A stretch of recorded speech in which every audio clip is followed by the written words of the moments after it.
Hi hello friends, എല്ലാ കൂട്ടുകാർക്കും സാന്ത്വന സീരിയലിൽ ഇനി വരാൻ പോകുന്ന നല്ലൊരു അടിപൊളി എപ്പിസോഡ് റിവ്യൂയിലേക്ക് തന്നെ സ്വാഗതം കേട്ടോ.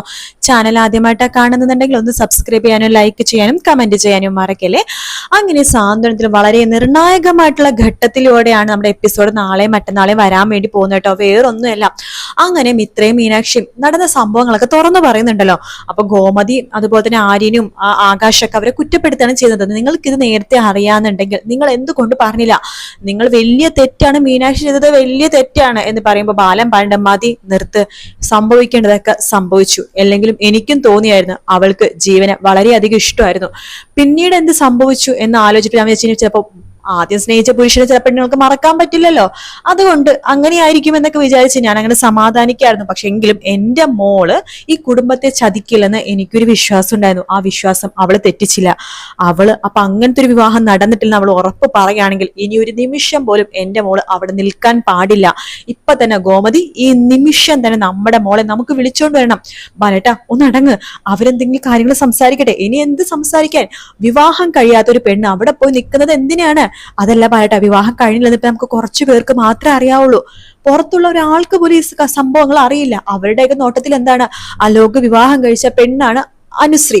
അപ്പൊ ആ രീതിയിലായിരിക്കും. അപ്പൊ അവളിങ്ങോട്ട് കൊണ്ടുതന്നെ നാട്ടുകാർ നമ്മുടെ മോളെ കുറിച്ച് മാത്രമേ അപ്പോഴും മോശം പറയുള്ളൂ. നാട്ടുകാരെ എങ്ങനെ പറഞ്ഞ് മനസ്സിലാക്കണമെന്ന് എനിക്കറിയാം. ആദ്യം നമ്മുടെ മോളെ ഇവിടെ എത്തിക്കാണ് വേണ്ടത്. നിന്റെ പ്രശ്നം എന്താണ്? നാട്ടുകാരെ അറിയണം. അനുശ്രീയും അലോകും ഇപ്പൊ എന്താ രണ്ടും രണ്ട് വീട്ടിൽ നിൽക്കണത്? ഇവരുടെ വിവാഹം കഴിഞ്ഞില്ലേ, എന്തെങ്കിലും പ്രശ്നമുണ്ടോ എന്നൊക്കെ നാട്ടുകാർ ചോദിക്കുമ്പോ നിനക്കൊരു മറുപടി വേണം. അത്രയല്ലേ ഉള്ളൂ. അതെ, ഞാൻ റെഡിയാക്കാം. ബാലട്ടൻ എന്തൊക്കെയാ പറഞ്ഞത്? ഞാൻ പറഞ്ഞ നീ ഒന്ന് കേൾക്ക്. അതായത് നാട്ടുകാർക്ക് ഇപ്പൊ നമുക്ക് ഓരോരുത്തരുടെ ചെവി പോയിട്ട് അയ്യോ എന്റെ മോൾക്ക് ഇതാണ് സംഭവിച്ചത്, അന്ന് അലോക തട്ടിക്കൊണ്ടുപോയി ഇതാണ് സംഭവിച്ചത്, ഓരോരുത്തരുടെ ചെവിയിൽ പോയി വിളിച്ചു പറയാൻ പറ്റും നമുക്ക്? ഇല്ല. അപ്പൊ അതിനെന്താ ചെയ്യേണ്ടത്? മൈക്ക് സെറ്റ് എടുത്ത് നമുക്ക് ഈ നാട്ടിൽ വിളിച്ചു പറയണം. എന്താടാ മക്കളെ, അതല്ലേ വേണ്ടത്? അതേച്ച അത് തന്നെയാ വേണ്ടത്. നിങ്ങൾ എന്താ മക്കളെ കാണിക്കണത്? അതെ, ഞാൻ ഇന്ന് തന്നെ ഒരു മൈക്ക് എടുത്തു വെച്ചിട്ട് വിളിച്ചു കൂവാൻ വേണ്ടി പോവാണ്. എന്റെ മോളുടെ ജീവിതത്തിൽ എന്താ സംഭവിച്ചത് മനസ്സിലാക്കേണ്ടവർ മനസ്സിലായിക്കോട്ടെ, മനസ്സിലാക്കാത്തവർ പോട്ടെ, അവരുടെ വഴിക്ക് എവിടെ വെച്ചാൽ പോയിക്കോട്ടെ, ഒരു കുഴപ്പമില്ല. അതുകൊണ്ട് എന്തായാലും ഞാൻ ഇന്ന് തന്നെ അത് ചെയ്യും എന്ന് പറഞ്ഞിട്ട് ബാലൻ ഇങ്ങനെ ഒരുങ്ങി നിൽക്കുകയാണ്. ശേഷം അപ്പൊ തന്നെ ബാലനാണെന്നുണ്ടെങ്കിൽ വേഗം തന്നെ ചെയ്യുന്നതെന്ന് വെച്ചാൽ മൈക്ക് എടുത്തിട്ട് ഒച്ചത്തിൽ വിളിച്ചു പറയണത് തന്റെ മോളുടെ ജീവിതത്തിൽ എന്താണ് സംഭവിച്ചത്, തന്റെ മോൾക്ക് എന്ത് സംഭവിച്ചു, അലോക് എങ്ങനെയാണ് അവളെ വിവാഹം കഴിച്ചത് എന്നുള്ള കാര്യങ്ങളൊക്കെ മൈക്കിലൂടെ വിളിച്ചു തുറന്ന് പറയാണ് ബാലൻ കേട്ടോ. എന്റെ മോൾ അലോക് വിവാഹം കഴിച്ചിട്ടില്ല, അവള് ഭീഷണിപ്പെടുത്തി തട്ടിക്കൊണ്ടു പോവുകയായിരുന്നു. എന്നിട്ട് അവനെ വേറൊരു കോടീശ്വരിയുടെ വിവാഹം കഴിക്കണത്. എന്റെ മോളുടെ ജീവൻ തകർത്തിട്ട് അവനങ്ങനെ കോടീശ്വരന്റെ വിവാഹം കഴിക്കണം നല്ലതല്ലോ. അതുകൊണ്ട് എന്റെ മോളൊരു പണി കൊടുത്തു. അവളുണ്ടായിരുന്ന താലി അവൾ തന്നെ കഴുത്തി കെട്ടി അവന്റെ ഭാര്യയാണെന്ന് പറഞ്ഞു നിന്നു. രണ്ടുപേരും തമ്മിൽ കല്യാണം കഴിച്ചിട്ടില്ല. അലോക് അവൻ ആ പെണ്ണുപിടിയൻ, അവൻ എന്റെ മോളുടെ ജീവിതം നശിപ്പിക്കുകയാണ് സുഹൃത്തുക്കളെ ചെയ്തത്, അല്ലാതെ എന്റെ മോൾ ഒരു തെറ്റും ചെയ്തിട്ടില്ല എന്നൊക്കെ പറഞ്ഞ് ബാലൻ വിളിച്ചു കൂവി പറയാട്ടോ. അങ്ങനെ നാട്ടുകാരിൽ അത് പലരും വിശ്വസിക്കുന്നുണ്ട്, പലരും വിശ്വസിക്കുന്നില്ല. പക്ഷെ വിശ്വസിച്ച കുറെ പേര് അല്ലെങ്കിൽ കേട്ട കുറെ പേര് ഈ കാര്യം ജീവന്റെ അമ്മയുടെയും ജീവന്റെ അച്ഛന്റെയും ജീവന്റെയും ചെവിയിൽ എത്തിക്കുന്നുമുണ്ട്. അതേസമയം നമ്മുടെ അനുശ്രീയുടെ അടുത്താണെങ്കിൽ വീട്ടിലെല്ലാവരും കൂടി ബ്രെയിൻ വാഷ് ചെയ്യണ്ട. കൃഷ്ണമംഗലത്തെ എല്ലാവരും ബ്രെയിൻ വാഷ് ചെയ്യണം. അച്യുതനും അലോക് ഒഴിച്ച് ബാക്കി എല്ലാവരും ബ്രെയിൻ വാഷ് ചെയ്യണം. മോളെ എന്തായാലും സംഭവിക്കേണ്ടതൊക്കെ സംഭവിച്ചു. ഇപ്പൊ നാട്ടുകാരാണ്, ഇപ്പൊ നമ്മുടെ വീട്ടുകാർക്ക് ഇപ്പൊ സത്യങ്ങൾ അറിയാം. പക്ഷെ ഈ നാട്ടുകാരുടെ ഉള്ളില് നീയും അതുപോലെ തന്നെ അലോകും തമ്മിലുള്ള ഭാര്യ ഭർത്താവാണ്. നമുക്ക് ഈ സംഭവിച്ച കാര്യങ്ങളൊന്നും വിട്ടുകളയാൻ പറ്റത്തില്ല. കാരണം നിന്റെ ജീവിതം ആ മോളെ പോണത്. പോട്ടെ പോട്ടെ മുത്തശ്ശി പോട്ടെ, ആർക്ക് പോയി? എനിക്കല്ലേ പോയുള്ളൂ, എന്റെ വീട്ടുകാർക്കും പോയി, അത് കുഴപ്പമില്ല. എനിക്ക് അലോകായിട്ട് ജീവിക്കാൻ പറ്റില്ല. മോളെ നീ പറഞ്ഞത് കേക്ക്. എന്തായാലും അലോക് നിന്റെ മുറച്ചെറുക്കനാണ്. എപ്പോഴും ഒരു സമയത്ത് നീ അവനെ സ്നേഹിച്ചിട്ടുണ്ടായിരുന്നു അല്ലേ? അതെ, ഞാൻ അവനെ സ്നേഹിച്ചിട്ടുണ്ടായിരുന്നു, അത് ആത്മാർത്ഥമായിട്ട് സ്നേഹിച്ചു. പക്ഷെ അത് അവൻ മുതലെടുത്തു. അവന് അപ്പോഴും ഒരു തരി സ്നേഹം പോലും എന്നോട് ഉണ്ടായിരുന്നില്ല എന്ന് പറയുമ്പോഴേക്കും അലോക് പറയണ്ട, അതെ അന്നും എനിക്കൊരു തരി സ്നേഹം ഉണ്ടായില്ല, ഇപ്പോഴൊരു തരി സ്നേഹമില്ല. എന്റെ മനസ്സിലെ ഭാര്യാസങ്കല്പം നിന്നെപ്പോലൊരുത്തിയല്ലടി. എന്റെ മനസ്സിലൊരു മോഡേൺ ഗേൾ ആണ്. അതായത് നിന്നെപ്പോലെ തലമുടിയിൽ കുറെ എണ്ണയും തേച്ച് വാരി പിടിച്ച് കെട്ടി ചുരിദാറും സാരിയൊക്കെ കൊടുത്ത് നടക്കാൻ പെണ്ണുങ്ങളല്ല എനിക്കിഷ്ടം. നല്ല ജീൻസും ടോപ്പൊക്കെ ഇട്ട് മുടിയൊക്കെ സ്റ്റൈലിലേക്ക് പറപ്പിച്ചിട്ട് കൂളിംഗ് ഗ്ലാസ് ഒക്കെ വെച്ച് എന്റെ സ്റ്റൈലിന് ഒത്തു നിൽക്കണം. അല്ലാതെ നിന്നെ പോലെ കല്യാണം കഴിഞ്ഞ് സാരി എടുത്തിട്ട് ഒരു കുലസ്ത്രീനെ പോലെ നിൽക്കുന്ന പെണ്ണുങ്ങളെ എനിക്ക് ഇഷ്ടമല്ല. അല്ലെങ്കിൽ നിന്റെ സ്വഭാവം എനിക്ക് ഒട്ടും ഇഷ്ടമല്ല. ഈ നൂജൻ പിള്ളേർക്ക് പറ്റിയ ഒരു സ്വഭാവം അല്ല നിന്റെ. പഴയ കാലത്ത് നീയൊക്കെ ഒരു 30-40 വർഷം മുമ്പ് ജനിക്കേണ്ട ഐറ്റമാണ്. എനിക്ക് നിന്നെ ഒരിക്കലും ഭാര്യയായി കാണാൻ സാധിക്കില്ല. മുത്തശ്ശി രണ്ടുപേരെയും പറഞ്ഞ് മനസ്സിലാക്കണം. മക്കളെ നിങ്ങളൊന്ന് കേൾക്ക്, ഈ മുത്തശ്ശി നിങ്ങൾ ധർമ്മസങ്കടത്തിലാക്കല്ലേ. രണ്ടുപേരുടെ വിവാഹം വീട്ടുകാരറിഞ്ഞ് നടത്തി തരാൻ ഞങ്ങള്. അനുശ്രീ അതുപോലെ തന്നെ അലോകും സമ്മതിക്കുന്നേ ഇല്ല കേട്ടോ. പറയുന്നുണ്ട് ഇനി ഇവിടെ നിന്നാൽ ശരിയാവില്ല എന്ന് പറഞ്ഞിട്ട് അനുശ്രീ അവിടെ നിന്ന് ഇറങ്ങി പോവാണ്. വേറെ എവിടേക്കല്ല, ദേവമംഗലത്തേക്ക് തന്റെ അച്ഛനെ ഒന്ന് കാണണമെന്ന് അനുശ്രീക്ക് ഭയങ്കര ആഗ്രഹം.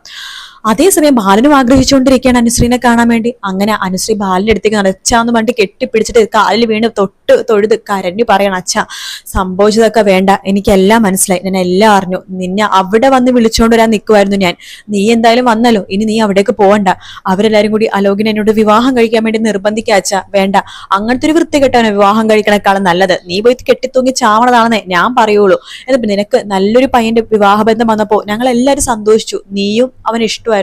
പക്ഷെ ഇടക്ക് വെച്ച് എന്ത് സംഭവിച്ചെന്ന് വെച്ചാൽ ഞങ്ങൾക്ക് എല്ലാവർക്കും ഭയങ്കര വിഷമമായിരുന്നു. ഇപ്പൊ എന്തായാലും സമാധാനം മോളെ, വിവാഹം കഴിഞ്ഞില്ലെങ്കിൽ നീ വീട്ടിലുണ്ടാവുമല്ലോ, അത് മതി, നിന്നെ ജീവനോടെ കണ്ടാൽ മതി. ഞങ്ങൾക്ക് അലോകിനോട് നീ ജീവിക്കുകയാണെങ്കിൽ നിന്റെ ജീവൻ എപ്പോ പൊഴിയുമെന്ന് ആലോചിച്ചിട്ടാ ഞാനും നിന്റെ അമ്മയും തീ തിന്നു നിന്നത്. ഞാൻ പുറമേ നിന്റെ അമ്മയും കൂടി ദേഷ്യത്തിൽ നിന്നെ പെരുമാറുന്നുണ്ടെങ്കിൽ ഉള്ളിൽ പേടിയായിരുന്നു മോളെ, അലോക് നിന്നെ ഉപദ്രവിക്കോ, അവൻ കെട്ടിത്തൂക്കി ഇട്ടാൽ പോലും ഞങ്ങൾക്കൊന്നും ചോദിക്കാൻ പോലും പറ്റാത്ത അവസ്ഥയാണ്. ഇപ്പത്തെ നിയമവും കാര്യങ്ങളൊക്കെ അങ്ങനെയാണല്ലോ. പിന്നെ അവനെ സപ്പോർട്ട് ചെയ്യാൻ അവന്റെ അച്ഛനും ഉണ്ടല്ലോ, രാഷ്ട്രീയക്കാരും ഉണ്ട്. അതുകൊണ്ട് എന്തും നടക്കുമല്ലോ. അതുകൊണ്ട് പേടിയായിരുന്നു മോളെ, ഞങ്ങൾക്ക് ഞങ്ങളുടെ മോളെ നഷ്ടപ്പെടുന്ന പേടിയായിരുന്നു. ഒരു നിമിഷം പോലും നീ ഇനി കൃഷ്ണമംഗലത്ത് നിൽക്കണ്ട, ഇവിടെ നിന്നോ, ഇവിടെ അവിടെ ഇരിക്കേണ്ട സാധനങ്ങളൊക്കെ അവിടെ തന്നെ ഇരിക്കട്ടെ, അവിടെ നിന്ന് ഒന്നും എടുത്തോണ്ട് വരണ്ട, എന്റെ മോൾ ഇവിടെ നിന്നോ എന്ന് പറഞ്ഞിട്ട് നമ്മുടെ അനുശ്രീനെ ചേർത്ത് പിടിക്കുകയാണ്. അനുശ്രീ ശേഷം എല്ലായിടത്തും മാപ്പും സോറിയൊക്കെ പറഞ്ഞിട്ട് റൂമിൽ കയറി ഇങ്ങനെ വിഷമിച്ചുകൊണ്ടിരിക്കുക കേട്ടോ. അത് കാണുമ്പോൾ മിത്രയും മീനാക്ഷി വന്നിട്ട് പറഞ്ഞു, നീ എന്തിനാ ഇനി വിഷമിക്കേണ്ട ഒരു കാര്യം, നീ സന്തോഷിക്കുകയാണ് വേണ്ടത്. നിനക്ക് പഴയ പോലെ പഠിക്കാം, പഴയ പോലെ ഫ്രീ ആയിട്ട് നടക്കാം, എന്ത് വേണം ചെയ്യാം. ദേ നിന്റെ അച്ഛനും ചേട്ടന്മാർക്കും ദേ ഞങ്ങൾക്ക് ഏടത്തിമാർക്കും ആർക്കും ഒരു വിഷമവും ഇല്ല എന്ന് പറഞ്ഞ് അനുശ്രീനെ പഴയ അനുശ്രീയിലേക്ക് ആക്കാണ്. പക്ഷെ അപ്പോഴും അനുശ്രീയുടെ മനസ്സിൽ പല വിഷമങ്ങളുണ്ട്. കുടുംബം നാണം കെട്ടല്ലോ എന്നൊക്കെ ആലോചിച്ചിട്ട് അങ്ങനെ ഈ കാര്യങ്ങളൊക്കെ ജീവൻ അറിഞ്ഞിട്ട് ജീവനെ പിന്നെ ഒരേ പിടിവാശി, തനിക്ക് അനുശ്രീനെ തന്നെ വേണമെന്ന്. കാരണം അനുശ്രീ ഒരു തെറ്റും ചെയ്തില്ലല്ലോ.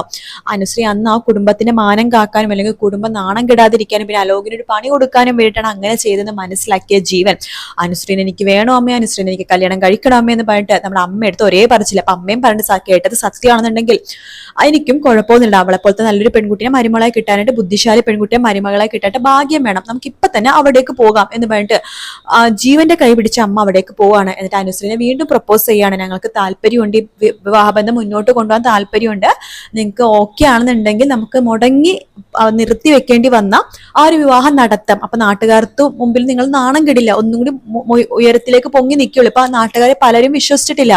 പക്ഷെ ഇത് അറിയുമ്പോഴേക്കും നാട്ടുകാർക്ക് എല്ലാവർക്കും മനസ്സിലാവും ഞാൻ അവളെ സ്വീകരിക്കുമ്പോൾ, പിന്നെ എനിക്ക് അവളെ അത്രമാത്രം ഇഷ്ടം, ഞാൻ അത്രമാത്രം സ്നേഹിച്ചും ചെയ്തു.